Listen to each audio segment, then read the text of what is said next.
In a small village outside Nagano, a woman who was 73 years old at the time was asked by a visiting researcher what she used on her face. She looked at him the way you look at someone who has asked a question so obvious it barely deserves an answer. Then she held up a small cloth bag, the kind you could buy at any market for less than $1, filled with rice bran. She had been using it every morning for 50 years. Her face, by any clinical standard, was the face of a woman 15 years younger. That is not a miracle. That is a record. The practices I'm going to describe today come from the daily lives of women in Okinawa Prefecture, the traditional districts of Kyoto, and the rural communities of Nagano, places where these methods have never been replaced by anything modern, because nothing modern has proven worth the trade. What these women have is not a secret in the sense that someone hid it from you. It is a secret in the sense that no one with something to sell you has ever had a financial reason to tell you. Let's start with the number, because the number is what makes scientists pay attention. Japan consistently ranks among the countries with the highest percentage of women who remain visibly younger than their chronological age well into their 70s and beyond.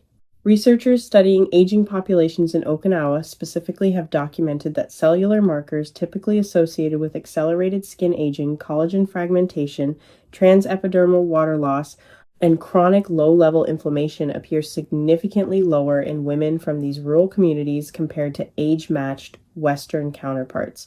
The difference is not genetic alone.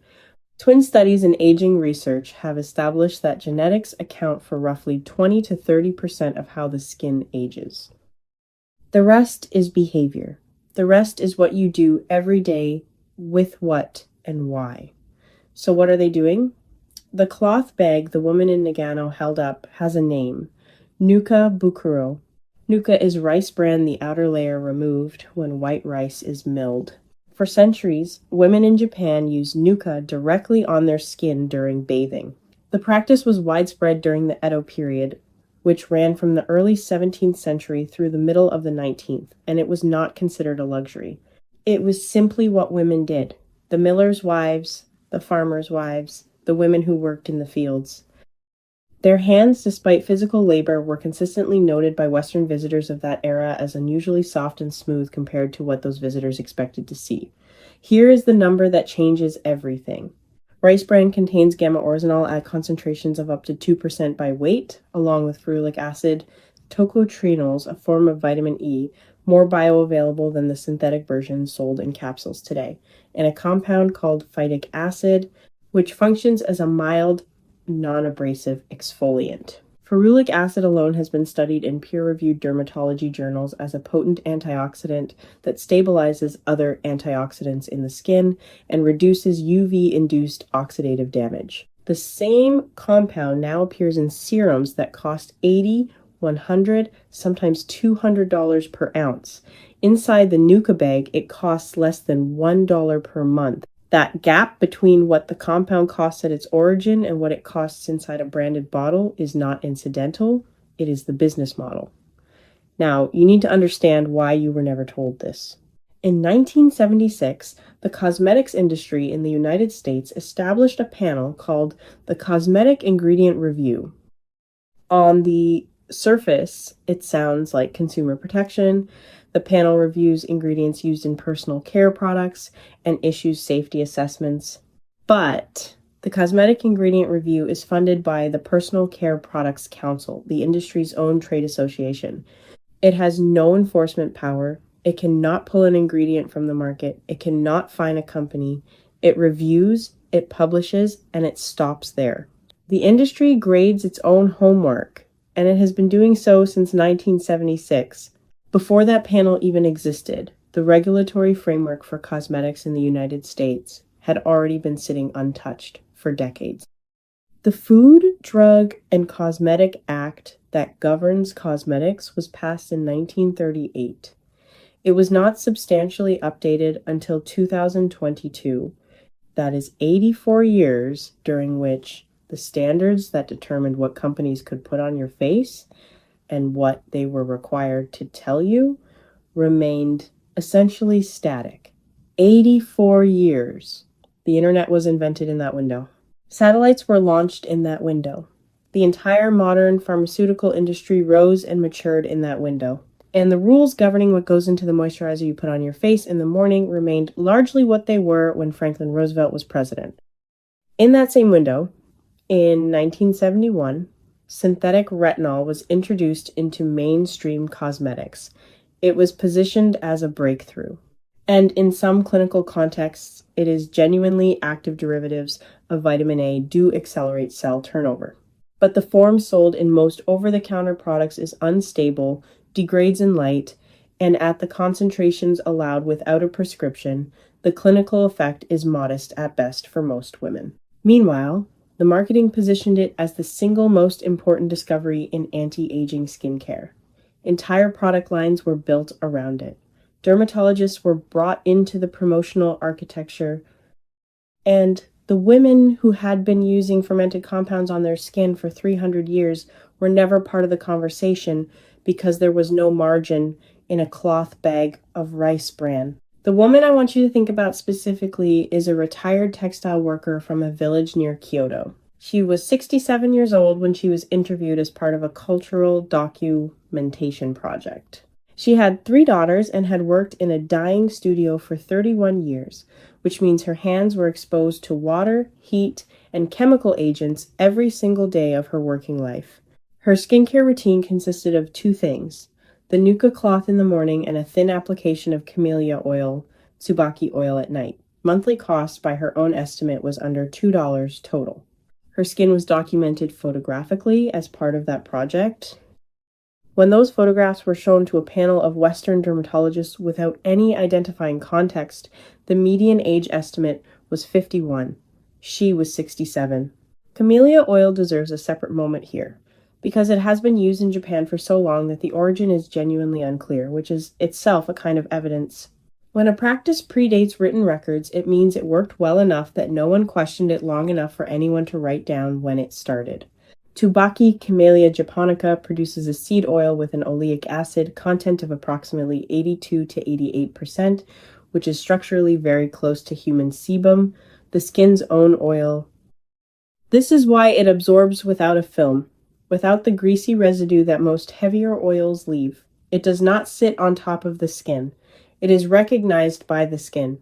Geishas in the Gion district of Kyoto used it for generations, not just on the face but on the hair and the neck, the areas where theatrical makeup sat most heavily and where the physical toll of that work was most visible. The oleic acid profile is also why camellia oil has genuine data behind it. Studies have shown that oleic acid dominant oils support the skin barrier function more effectively than linoleic acid dominant oils in mature skin, where sebum production has already declined. After menopause, sebum production can drop by more than 50%. That is not a small shift. That is the skin losing more than half of its natural protective oil layer. Camellia oil, chemically, is one of the most rational responses to that biological change. It has been the response for centuries. It just never had a publicist. There is a third element in this practice that is less talked about but may matter as much as either of the first two, and it has to do with temperature and water. Women in Nagano and throughout the rural bathing tradition in Japan have historically used water at temperatures that Western skincare convention would now consider counterproductive, warm but not hot. Specifically, the practice of lukewarm cleansing was a cultural default in these communities long before modern dermatology began warning against hot water. Hot water strips the lipid barrier. It removes the sebum that the skin, especially in older women, is already struggling to produce. The nuka cloth, used with warm water, gently exfoliates and simultaneously deposits lipid and antioxidant compounds. The cleansing and the nourishment happen in the same gesture. There is no strip and repair cycle, which is the cycle that most Western cleansers are built around. The strip and repair cycle, to be direct about it, is excellent for selling 2 products instead of 1. A harsh cleanser followed by a reparative moisturizer is not a skincare system. It is a business model described as a skincare system. Japanese women did not arrive at these practices by accident, and they did not arrive alone in history. Women in ancient Rome used olive oil and finely milled grain as facial cleansers in a gesture almost identical in structure to nuka bathing. Egyptian cosmetic records from more than 3,000 years ago describe plant-based oil preparations used to protect and preserve aging skin. Persian medical tradition, codified in texts from the 10th and 11th centuries, documented the use of fermented grain compounds in skin treatments. Ayurvedic practice in India has used rice, flour, and sesame oil preparations for the face and body for longer than any written date can confirm. Korean women in Joseon era records used fermented soybean water, the liquid byproduct of doenjang preparation, as a skin rinse. Different cultures, different climates, different centuries, the same basic intelligence that the skin responds to what is chemically close to itself, that fermentation makes nutrients more bioavailable, that consistency over time matters more than concentration on any given day. Japanese women did not invent these principles. They simply never stopped practicing them when something more expensive came along. That distinction, preserved, not invented, is the reason they still work, and the reason you are watching this video. The question worth sitting with tonight is not whether these methods are real. The evidence for that exists. It has existed for decades, and it was never hidden in the sense of being locked away. It was hidden in the sense that the incentive to promote it never existed in the right place at the right time. The question is what you do with the knowledge now. One small cloth bag of rice bran, one small bottle of camellia oil. That is the entire physical inventory of what these women have used, in many cases, for their entire adult lives. No 12-step routine, no serum layered under a cream, layered under an oil, layered under a balm. One gesture in the morning, one gesture at night.